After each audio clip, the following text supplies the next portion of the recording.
वैसे आंटी के देख के लागेला ना ये आंटी सिगरेट विगरेट पियत होकी है। निर्दोष बाड़ी अनुप्रिया, निर्दोष बाड़ी हूँ।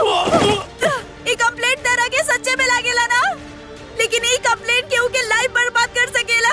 वो बेचारी के पढ़ल लिखल सब बर्बाद हो जाई। आप जानत भी बाड़े कि माई के ब्लड ग्रुप ए पॉजिटिव बा। का हमनी के माई की किडनी के सौदा कइल जाई?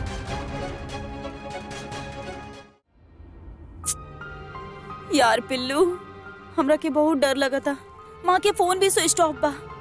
आई जस्ट होप वो कोनो मुसीबत में ना होके।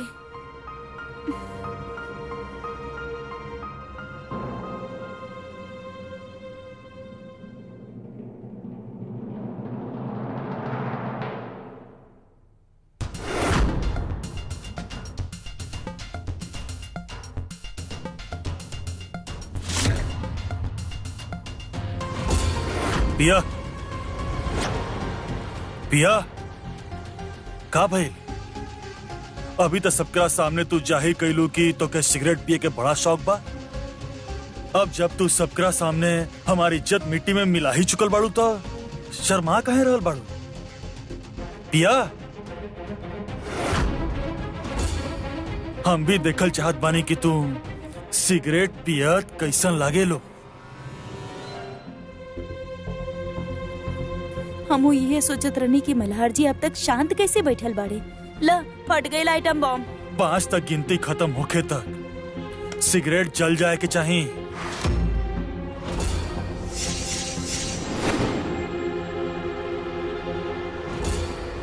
पांच। कल्याणी, अब तू सिगरेट ना पी लू ना तो तोहरा साथ साथ एकर सजा माई के भी मिली और ओकर जिम्मेदार सिर्फ तू हुक्पू। 4, 3,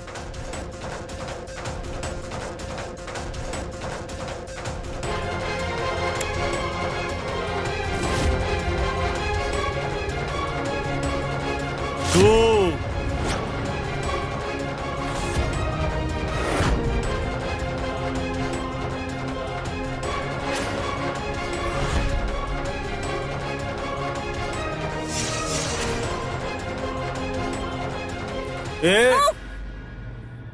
का मोक्ष? अरे अरे मोक्ष? ऐसे कैसे? हम मोक्ष के सामने सिगरेट पी सके नहीं? हाँ, ओकर हेल्थ की प्रॉब्लम हो जाई।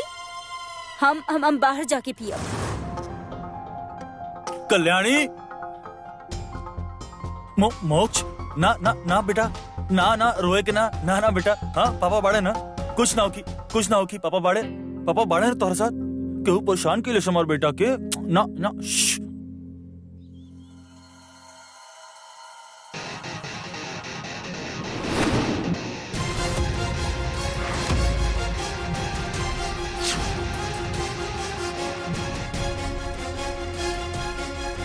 हम तो से कहा दीनी तू सच में सिगरेट पिया गिलू? शर्म बाकी ना तोहरा के?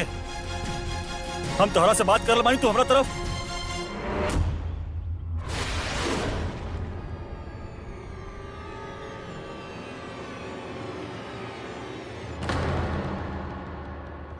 भगवान जी के सामने अगरबत्ती जलावे खातिर माफी मांगत रहनी। आपके कांस्टेबल्स के सामने झूठ बोले खातिर। बाकी हम और कर भी का सकत रहनी मल्हार जी कि आप और हम दोनों जाने नहीं कि माँ के बैग में वो इलीगल सिगरेट्स के पैकेट आपके कांस्टेबल आपके कहे पर डाले रहल, ताकि आप माँ के गिरफ्तार करके ऑफिशियली उनका साथ ट्रूथ सीरम टेस्ट कर सकी। लेकिन आपके ऑफिशियल परमिशन की जरूरत ही का बा? हमरा पे टेस्ट करे से पहले कौन सा आप हमार परमिशन ले रानी? अगर आप माँ पे टेस्ट कर भी देती तो वो थोड़ी ना आपके खिलाफ कंप्लेन फाइल करे जाती। इतना भरोसा तो करे चाहत रहे ना आपके? भरोसा केकरा पर करी भरोसा जे भरोसा के लायक ही ना होके।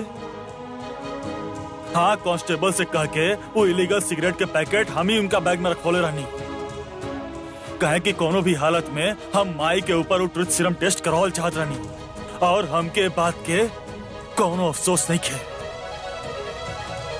खे ना अफसोस। ठीक बा, हमरा के भी कोनो अफसोस नहीं खे, काहे कि माँ के साथ साथ उनकर पढ़ाई लिखाई के सपना हमू देख ले बानी। और अगर आज ही बात घर तक पहुंच जाए ना, तो इस सपना हमेशा हमेशा खातिर टूट जाए।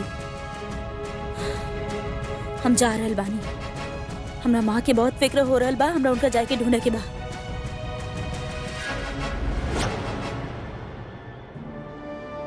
ऐसे कैसे जा रहल बाड़ू? अभी तक तो से बहुत जरूरी काम बा। चलो हमरा साथ। मल्हार जी कहाँ लेके जा रहल बानी आप हमरा के? मल्हार जी, हमरा माँ के फिक्र हो रहल बा, हमरा ढूंढने के बहुत शौक बना तो के हमार नाम मिट्टी मिला के। चला हमरा साथ। मल्हार जी बाकी कहाँ लेके जा रहल बानी आप हमरा के? हेलो, आई 2 घंटा खातिर मोक्ष के संभाली, हम और कल्याणी कहीं जा रहल बानी। मल्हार जी आप कहाँ लेके जा रहल बानी? बताई त, हमरा माँ के बहुत फिक्र हो रहल बा, हमरा उनका ढूंढने के जाए के बा। मल्हार जी पता चल जाई कहाँ जा रहल बानी। पर मल्हार जी, हमरा माँ के ढूंढे के बा। मल्हार जी अपनी कहाँ जा रहल बानी, बताई त।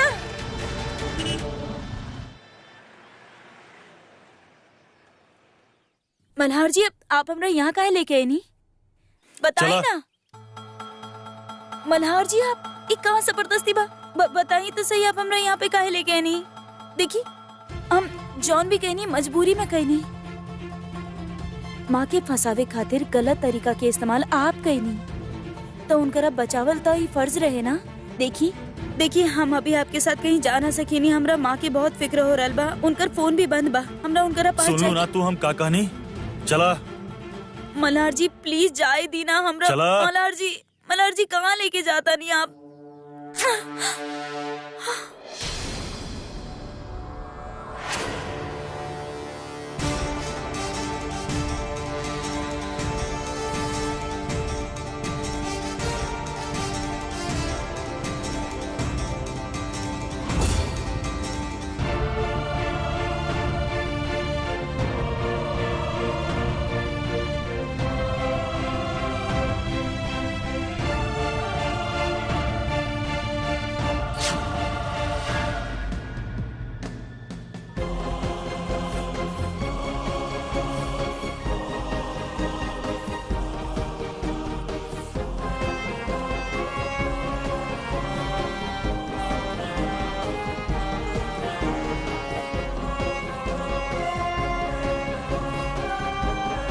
नाम बदली के फॉर्म चाहिए।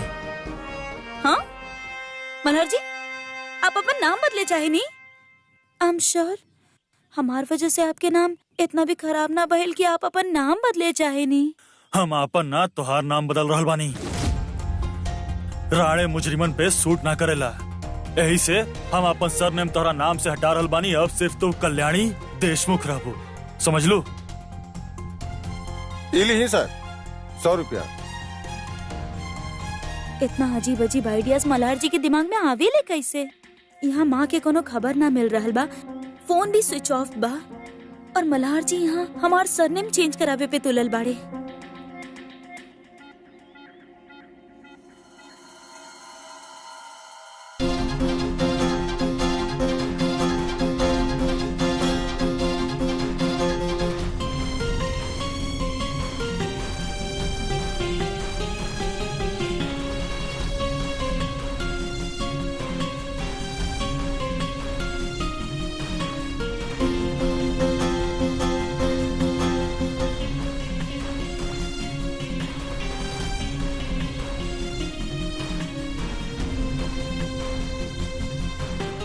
हम निकाल दी।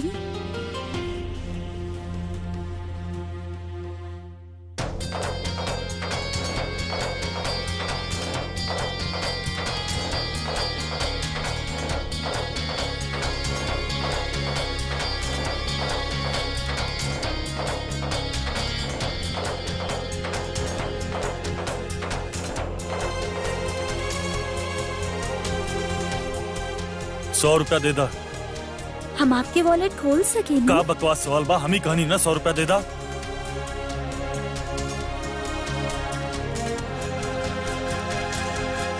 और हमार कोट के राइट पॉकेट से अपन डॉक्यूमेंट्स भी निकाला। डॉक्यूमेंट्स?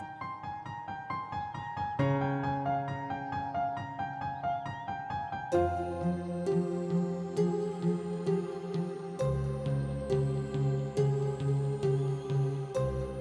हमारे डॉक्यूमेंट साथ लेके घूमेले मल्हार जी? हाँ, जब पत्नी मुजरिम होखे ना तब करे के पड़ेला। का पता कब जरूरत पड़ जाए। इली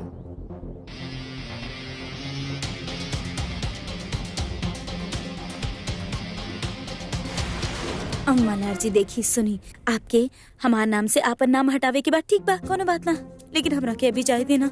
हमरा माँ के बहुत फिक्र हो रहा बा, हमरा उनका ढूंढने की बात प्लीज मल्हार जी ना दे। चला चुपचाप। एक्सक्यूज मी, हम क्या अपन पत्नी के नाम से अपन सरनेम हटवा के बा? काहे? आप दोनों के देख के तो लगा था कि आप दोनों में बहुत ही प्यार बा। आपसे केहू राय मंगलस? ना ना, हम दोनों आपस में का करे नहीं, उसे आपके का करे के बा? मैडम आप वैसे ठीक कहनी, प्यार तो बहुत बा हमनी दोनों के बीच। ऐसे हमार पति ही ना चाहेले कि हमार बचपन के नाम चेंज होके। अरे वाह, वही ना चाहेले कि शादी के बाद हमार अपन पहचान बदले के पड़े। बिना बात के सफाई देवे के कुछ ज्यादा ही बुरा बीमारी नहीं खेतो के। अगर हम ऐसे ना करती तो फिर आपके रेपुटेशन के का होगा? अच्छा, आपकी इज्जत कम हो जाए। ओके, आप फॉर्म भर दी और अपन पत्नी के डॉक्यूमेंट जमा करा दी।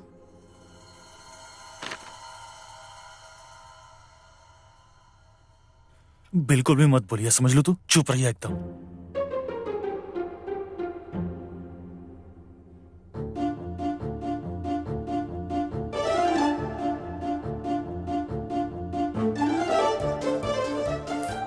मल्हार जी सुनी ना, तनी जल्दी करी ना, हमरा माँ के बहुत फिक्र हो रहा बा।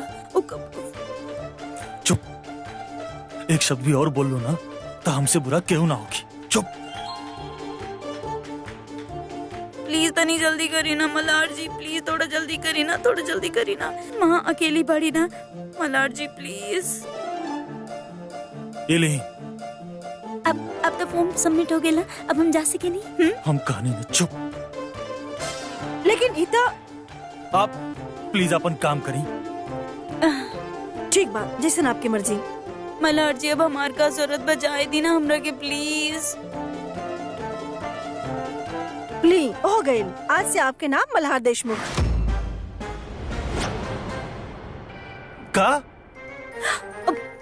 का बोल बानी आप? दिमाग के ठीक बा आपके? होश में बानी आप? यह तो कहत रहनी हम आपसे कि आपके जेकर नाम बदले के बा ओकर नाम बा मल्हार रानी और बदल के सरनेम करे के बाद देशमुख। अभी आओते हम आपसे कहनी कि हमके अपन पत्नी के लास्ट नेम बदलवा के बाद आप ओके रिवर्स करी हो क्या? अभी सॉरी, अभी कोर्ट बंद हो चुकल बा और अगला 3 दिन तक अरे? कोर्ट बंद रही और लेकिन- जब कोर्ट खुल जाए तो आप दोबारा आकर एप्लीकेशन दोबारा से भर दी।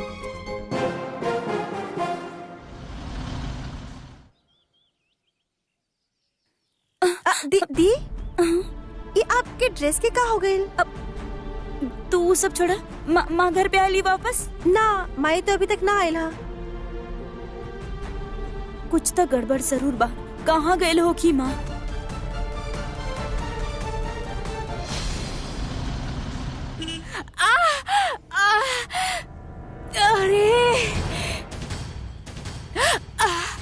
अरे सुनी नल के बाबा, माई देखा ना कैसे दर्द से बेहाल हो रहल बाड़ी।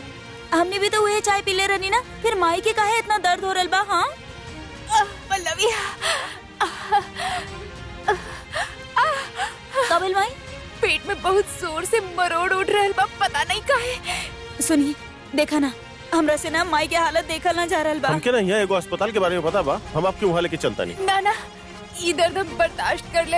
आप लोग चली, पहले संपदा के ढूंढल जाओ। माई संपदा के रहे दी, हमने बाद में ढूंढ ले। आप अपन हालत देखी पहले, ए हालत में थोड़ी ना हमने जाए बुआ। पहले हमने डॉक्टर के पास चल, ठीक बा? बाद में देखा, बाद में चल। हाय हाय, अथर्व कहाँ बड़ा? ई तो हाथ धो के अतर्व के पीछे ही पड़ गई बिया। अथर्व घर पे ना बा। ओ एक्चुअली बात ई बा सैम, हम तोरा के सैम बुला सके नी? आप अथर्व के कोनो गर्लफ्रेंड बाड़ी का? गर्लफ्रेंड काहे? ओ तोरा से का छुपावे की सैम, वो एक्चुअली बात इबा की अथर्व हमरा के बहुत अच्छा लागल हा। He is so cute man, और वो ना बहुत हॉट भी बा।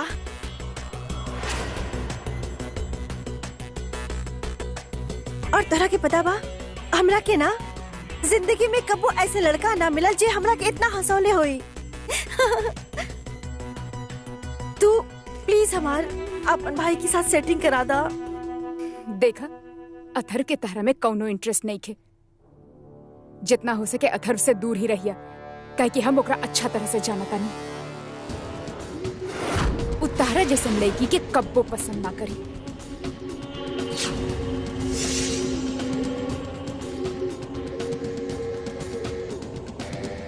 तू चाह तो हमनी दोनों तहारी घर छोड़ के चल जात बानी।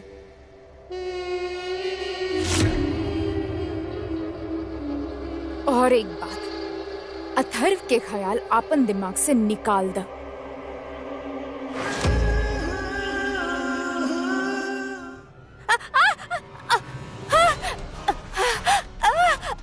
तू जैसा लड़की? हाँ, what do you mean by तू जैसा लड़की? तोहार हिम्मत कैसे भइल हमरा बारे में ऐसे बोले के? हाँ, के तरह के हक देला सैम ऐसे बोले के? काहे पसंद ना करेला वो हमरा के? हाँ, का कमी बा हमरा में? हाँ, सुंदर बिया, पैसा बिया हमरा पास। पैसा तो इतना बा कि हम तोहरा जैसे 10 लड़की के खरीद सके नहीं। हाँ, समझ लो। तो काहे ना मिली हमरा के अथर्व? हाँ, काहे ना मिली? अरे छोड़ा कहाँ हो रहा है यहाँ पर? संपदा, तू ठीक बाड़ी? Actually I am so sorry.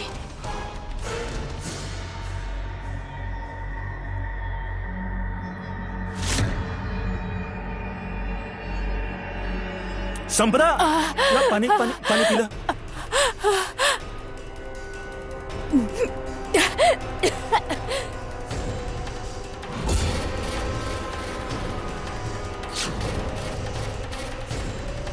अरे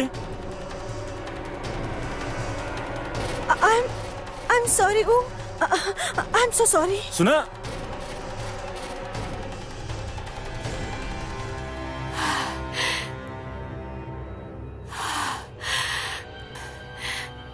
अथर्व, ये लड़की पागल बिया, पूरी पागल बिया। अच्छा भाई तू सही समय पे आ गया, वरना वो हमके और हमनी के होखे वाला बच्चा के मार देती। होखे वाला बच्चा? केकर बच्चा? हमके लगा था हम फिर से माँ बनने वाला बानी। संपदा, तो हर दिमाग तक खराब नहीं के? तो के बिल्कुल पता बा तू का बोल रहा बाड़ू? यकीन से तो ना कह सकेनी, लेकिन हाँ, अभी चेकअप करावे के पड़ी। चला एगो अस्पताल, हम एगो छोटे अस्पताल के जानत बानी जौन बिना कागजात के तोहर चेकअप कर दी। कोनो फर्जी नाम से तोहर चेकअप करावल जाई। चला ना संपदा, चला। अथर्व, चला। हम पास के अस्पताल में अपन सारा सेटिंग कर ले बानी, हमनी के काम वहाँ पे हो जाई। हे भगवान, हे भगवान। बस चलता नहीं।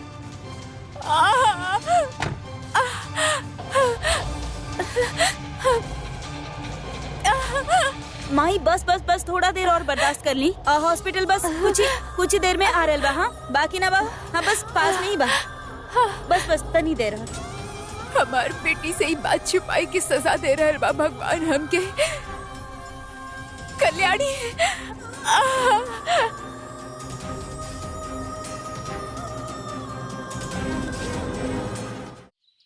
हाँ, लाई डिटेक्टर टेस्ट। अरे मल्हार जी, लेकिन अभी तो आप ट्रुथ सीरम टेस्ट कर ले रहनी ना, तो फिर लाई डिटेक्टर टेस्ट करे के का जरूरत बा? और हम कितना बार कही आपके मल्हार जी कि हम ना जाने की संपदा जिंदा बाड़ी की ना। अब अच्छा ठीक बा, आप करिए ली टेस्ट। अब जब हम कुछ सच छुपा ही ना रहल बानी, तो हमरा डरे के का जरूरत बा? करी कोनो बात ना। ओफो, अब कौन सा टेस्ट करावे के चाहता मल्हार? अरे बुआ, देखा ना मल्हार जी के अब कोनो लाई डिटेक्टर टेस्ट करावे के बा।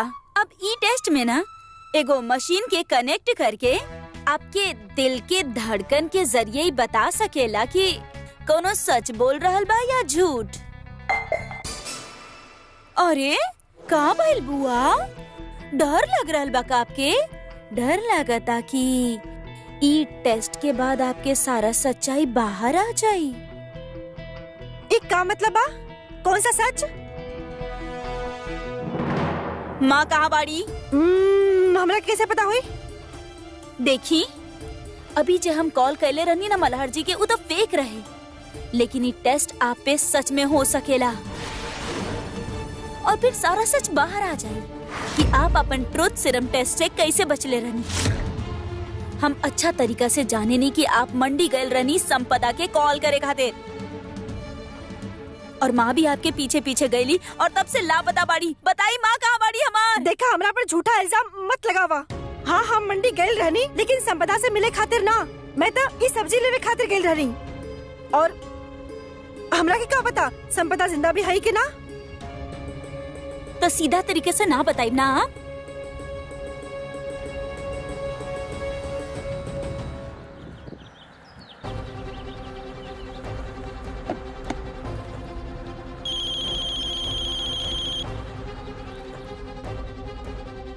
कल्याणी के फोन। हेलो मल्हार जी, माँ लापता बाड़ी और हमरा पूरा यकीन बा कि बुआ जाने ले की कहाँ बाड़ी। काहे कि बुआ के पीछा करत करत ही माँ मंडी गए रहली और बुआ मंडी संपदा के कॉल करे गए रहली।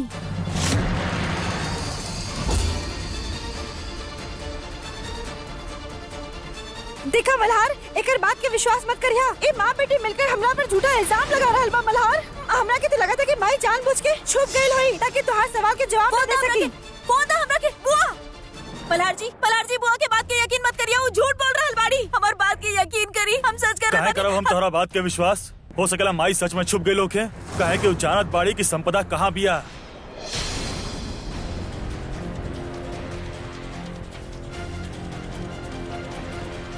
माँ के तो हम ढूंढ के ही रहा।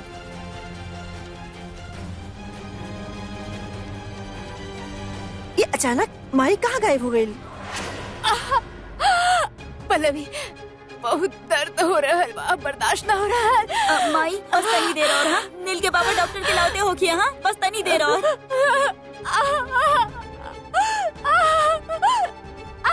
माई माई आप एक काम करिए, आप यहाँ पर सर रखिए, आराम करिए। हम ना नल के पापा के लेके आवता नहीं, ठीक है? आप आराम करिए। हाँ, हम आवता नहीं अभी।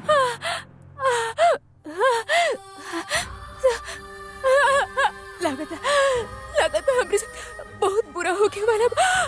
ओकरा से पहले हमके कल्याणी के फोन करके संपदा के बारे में बताए के ही होगी।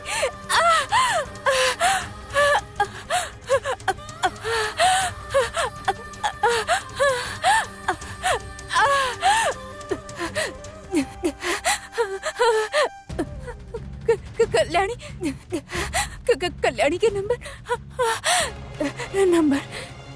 घर पे फोन करा था नहीं।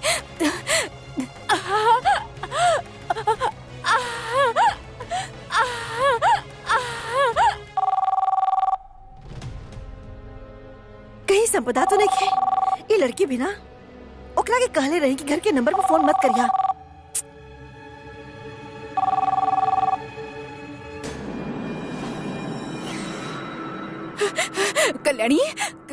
कल्याणी संपदा मुंबई में भी है।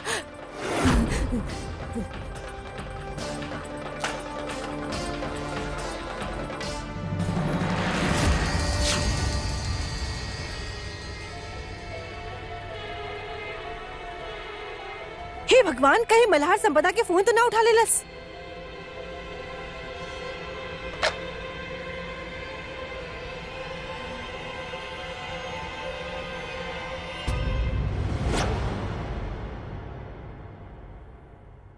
मल्हार केकर फोन रहे?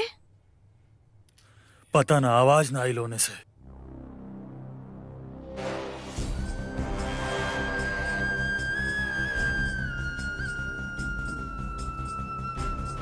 तू जिंदा बाड़ू संपदा, जानत बाड़ू काहे की मौत के कहल जाला। ए बात के एहसास तो के हम दिलाई। संपदा मुंबई में भी लेकिन माई घर के लैंडलाइन नंबर पे फोन काहे कैली? उनके तो पता बाना घर के फोन टैप हो रहल बा। और माई के कैसे पता चलल कि कल्याणी ये वक्त घर पे होगी? बाड़ी कहाँ माई? बड़ी माँ कहाँ बानी आप? अरे बाहर आई अभी। हे भगवान, ऐसन का भइल? पागल की तरह चिल्लावत काहे बाड़ू? विवेक चाचा और पल्लवी चाची कहाँ बाड़े? हमरा के कैसे पता हुई? और तू हमरा से ऐसे सवाल कैसे पूछ सकेलू? काहे कि विवेक चाचा और पल्लवी चाची माँ के कहीं लेके चल गए बाड़े।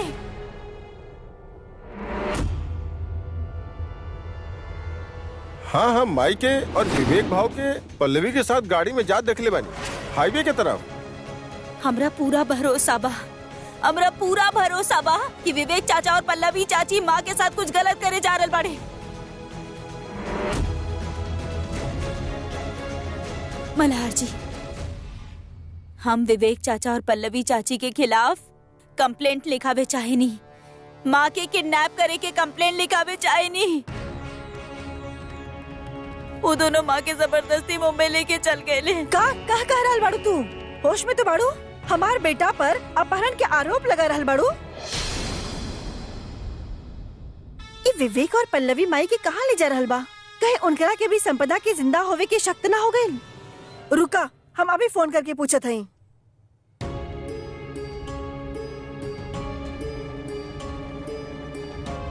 फोन भी बंद आ रहल बा, पता न कहाँ चल गई। बड़ी माँ, हमरा हमार माँ वापस चाहिए। अरे तो हमरा से काहे पूछ रहल बाड़ू? अरे हमरा तो यहो नहीं के पता कि पल्लवी कहाँ बाड़ी, विवेक कहाँ बड़ा। तू कोनो राह चलत आदमी पर भरोसा कर रहल बाड़ू? तोहरा पास कोनो ठोस सबूत बा कि पल्लवी और विवेक ही ओकर अपहरण करले होई? बोला। हमका कल्याणी पर भरोसा बा माँ जी।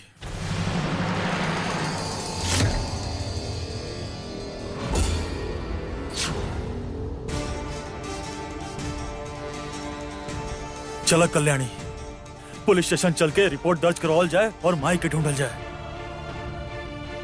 सच मल्हार जी, हम हमेशा से जानत रहनी आपके मन में माँ खातिर फिक्र बा।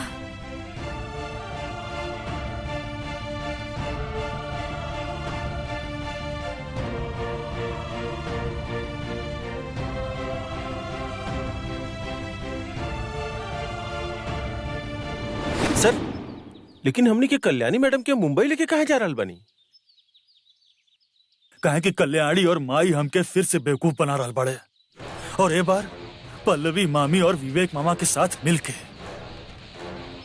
कोनो भी हालत में कल्याणी के ही ना पता चले के चाहिए कि हम जानत बानी कि संपदा मुंबई में भी है। जी, ओके लग रहल बा कि वो हमके माई के ढूंढे में लगा कर एक बार फिर से अथर और संपदा के भगा दी। लेकिन ना, ए बार हमरा नजर से केहू ना बच सकी। ना संपदा, ना अथर, ना कल्याणी और ना माई। पता ना कितना कितना कितना धोखा दी हमके। मुंबई से आयल फोन कॉल के लोकेशन कब तक ट्रेस होगी? सर चेक करता है। जल्दी पता करा। हेलो,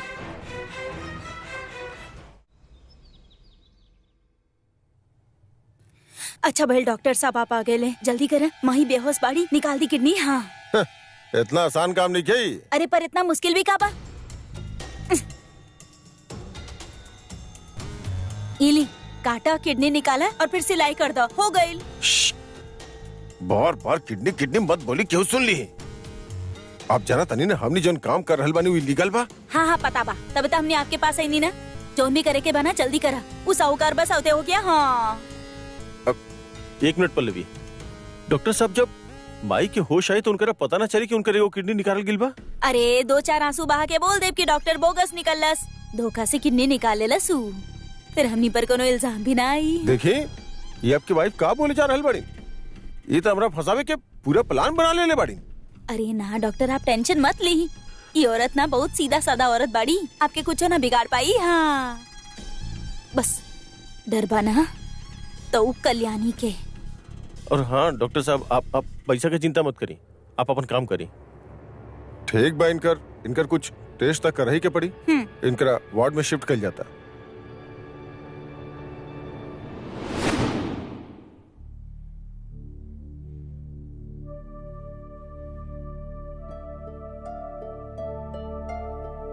टेस्ट नेगेटिव बा। आपकी वाइफ प्रेग्नेंट नहीं थी। अरे तू टेंशन काहे ले रहल बड़ू? तो अच्छा बात बा। Thank you doctor. हाँ, बेटर लक नेक्स्ट टाइम। चला रुकी, संपदा प्रेग्नेंट नहीं थी, लेकिन फिर भी इनकर तबीयत ठीक नहीं खे लग रहल बा। इतना कमजोरी नॉर्मल ना हो सकेला। आई थिंक खून के भी कमी बा। हमरा के लगा था एक दिन इनका के हॉस्पिटल में रह के कुछ ब्लड टेस्ट और सोनोग्राफी करवा लेवे की चाहिए। अरे ना ना डॉक्टर, ई फिर कब करवा ली जी? ऐसे भी हमरा लगे अभी पैसा नहीं खे, तो फिर कभी करवा ली। देखा मिस्टर अथर्व, आपके वाइफ के हेल्थ से इम्पोर्टेंट का हो सकेला। अब वो बीमार बड़ी तो आपके पैसा के अरेंजमेंट तो करे के ही पड़ी ना। डॉक्टर साहिबा, कितना के खर्चा आई? ज्यादा ना, ये कोनो 6-7 हजार रुपया। हम करत बानी ना बंदोबस्त, हम करत बानी, हम डॉक्टर करत बानी। हाँ, चला चला।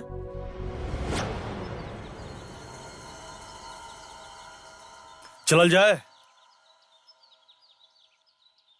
मल्हार जी, माँ के ढूंढने में हमार मदद करे खातिर थैंक यू। वैसे हमने माँ के ढूंढे जा कहाँ रहल बानी? मुंबई। पल्लवी मामी और विवेक मामा के साथ हूँ, मुंबई में ही रहली ना, तो वहीं जाके कुछ पता चली। चाचा चाची माँ के मुंबई काहे लेके गए लोग हैं?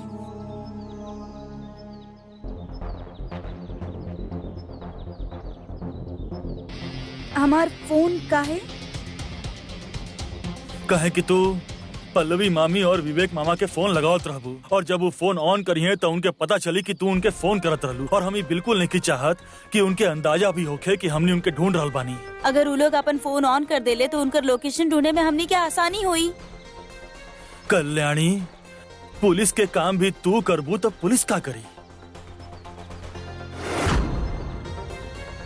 चल जाए। आगे ना पीछे, हमनी लोग ड्यूटी पे बानी, घूमे नहीं जा रहा। और यस सर। बेवकूफ नहीं की हम कल्याणी। हम तो के कौनो मौका ना दे कि तू माई अथर्व या संपदा के बता सका कि हम उनकरा तलाश में आ रहल बानी। अब हमके संपदा के खोजे से केहू ना रोक सकेला। संपू संपू संपू, तो क्या नहीं खेला तू? खर्चा ज्यादा बा। हाँ ना, हमार मतलब बा उसी खाना के लाला पड़ल बा। अभी कैसे होगी? हाँ रघु बोला। काश तू अपना आप के सुन पैदा। तारा के हमार सेहत की जरा से भी फिक्र नहीं खे ना? संपू फिकर बा, पैसा नहीं खे ना बा तो ठीक बा, हम क्या एजे रहेगा लावारिस की तरह, और एजे मरेदा। अरे संपदा यार, हम बंदोबस्त करल बानी, अभी का करी? अच्छा ठीक बा, ये रही अस्पताल में तोहार सब टेस्ट करावल जाई। हाँ, ये रही। अरे अब काहे ड्रामा कर रहल बाड़ू यार? करावल जी ना टेस्ट, करावल जाई, ये रहल जाई, करावल जाई।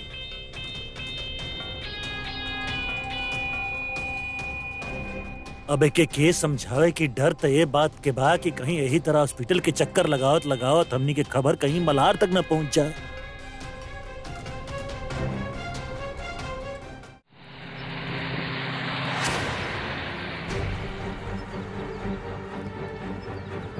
पता न चाचा चाची माँ के कहाँ लेके गए बाड़ी। आई होप माँ कोनो मुसीबत में ना होगी।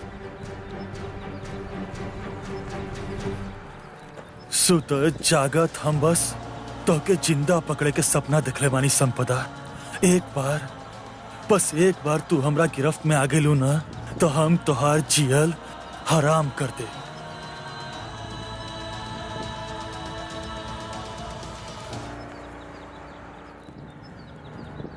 सॉरी। हाँ कौन बात नहीं है।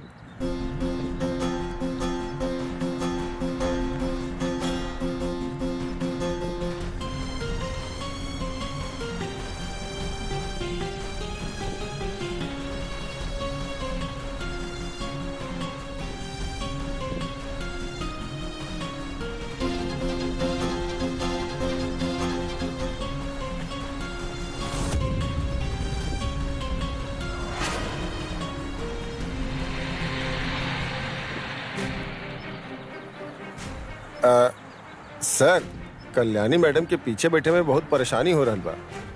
आप उनकर आगे बैठा ली ना अपना संग। ना ना ना, हम ठीक बानी। लेकिन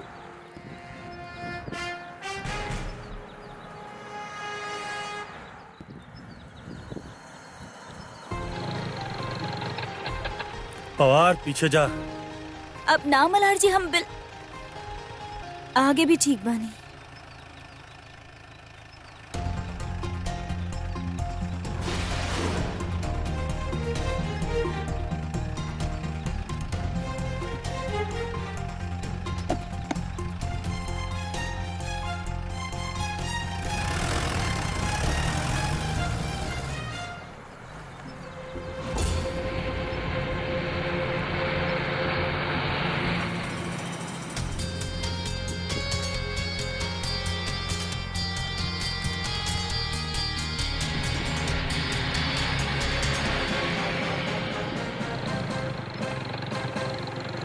कल्याणी आ रुका, अटक गइल बा, रुका।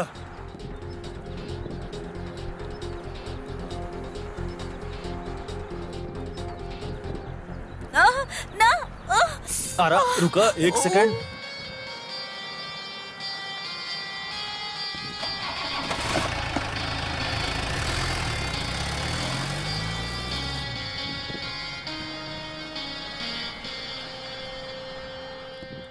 डॉक्टर, हो गए ना सारा टेस्ट? अब तो ऑपरेशन शुरू करी। अरे टेस्ट भइल बा, रिपोर्ट अभी नहीं खे आइल। हमरा तो टेंशन हो रहल बा, पता ना कैसन डॉक्टर भाई। डॉक्टर, आप किडनी तो निकाल पाई ना? हाँ? देखें, अब आप अगर एक शब्द भी और बोलनी तो हम ये ऑपरेशन ना करब। आप चली बाहर, चली हमारे संगे। चली चली, तो बस ऐसे ही कुछ बाहर कर चली रहे। आप, चली आप। अरे डॉक्टर, सुनी तो हमारी चली। बात तो सुनी।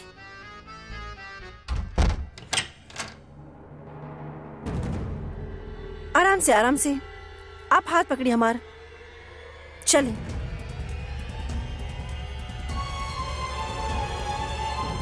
लेट जाइए,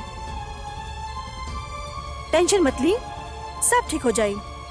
आपकी रिपोर्ट जब तक ना आ जाए, आप यहीं पर आराम करिए। लेट जाइए।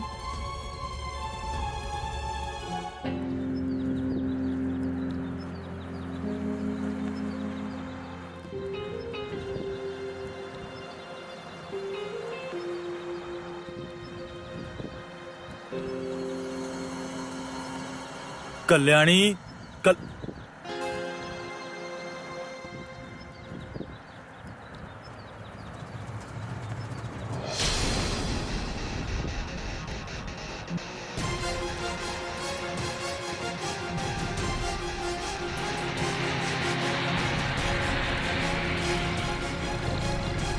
कल्याणी, माँ गाड़ी पहुँच गई। हम लोग कहाँ? हमनी लोग रास्ता में बानी, और अगर तोके नींद आ रहल बाना तब पीछे जाके सुता।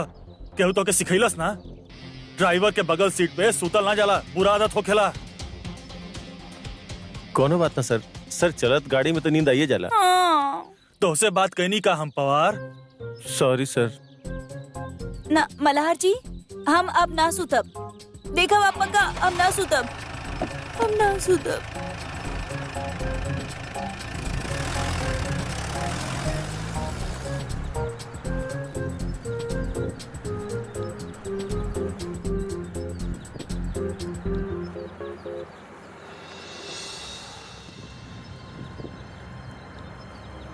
प्लीज गॉड, माँ के हर मुसीबत से बचैया।